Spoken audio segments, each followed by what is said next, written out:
Salut, un petit tuto sur le démontage de cet aspirateur, c'est le modèle Roventa Silent Force Extreme. Voilà, j'ai pas mal galéré à le démonter, donc je partage mon expérience avec ce tuto. Donc là, pour le moment, il est démonté, je ne l'ai pas encore remonté. Quand il est en entier, donc on commence évidemment là-dessous, il y a un certain nombre de vis Torx qui sont tout à fait visibles. 1, 2, 3, 4, 5, peut-être d'autres. Enfin, on retire toutes les vis qui sont visibles, là, il n'y a pas de difficulté. Ensuite, donc là, le moteur a été sorti. Ensuite, ici, c'est là que ça se gâte. Il faut démonter ce bouton. Parce qu'il y a une vis qui est cachée en dessous.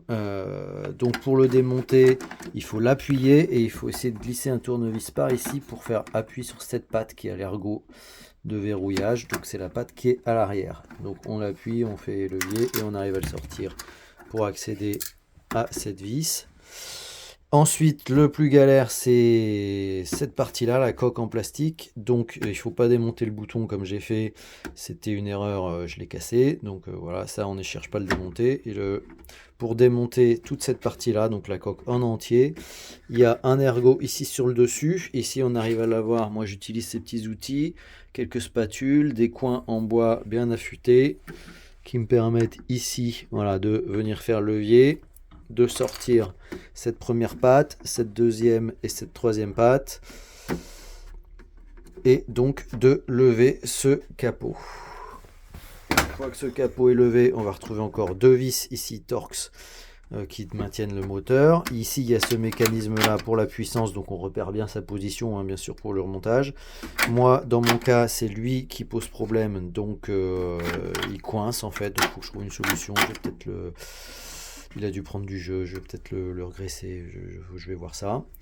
Donc ensuite, quand on est arrivé là, vraiment le plus galère pour finir de sortir le moteur, en fait, c'est au niveau de ces pattes là. Donc le couvercle du cache sac, en fait, il est fixé ici. Si je tourne le bloc moteur vers moi, il est fixé ici sur cette platine.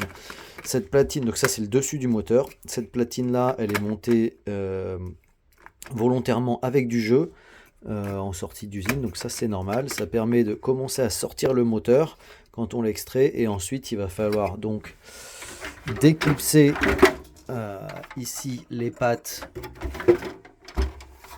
de ce cache là, c'est là que ça se gâte là.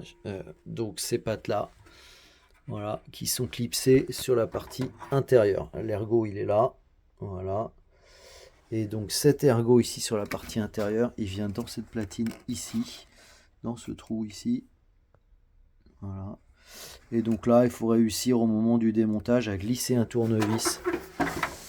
Alors quand on est ici, on y arrive en glissant un tournevis délicatement par ici, par l'intérieur, et de faire levier pour dégager donc entièrement le bloc moteur. Côté bloc moteur, ça, je peux le virer. Côté bloc moteur, ensuite c'est très simple. Quand on est ici à l'envers, il y a donc une, deux, trois vis Torx dans ce sens là. Cette pièce là, elle gêne pas pour le démontage. À l'arrière, il y a un petit ergot, on voit pas très bien, voilà.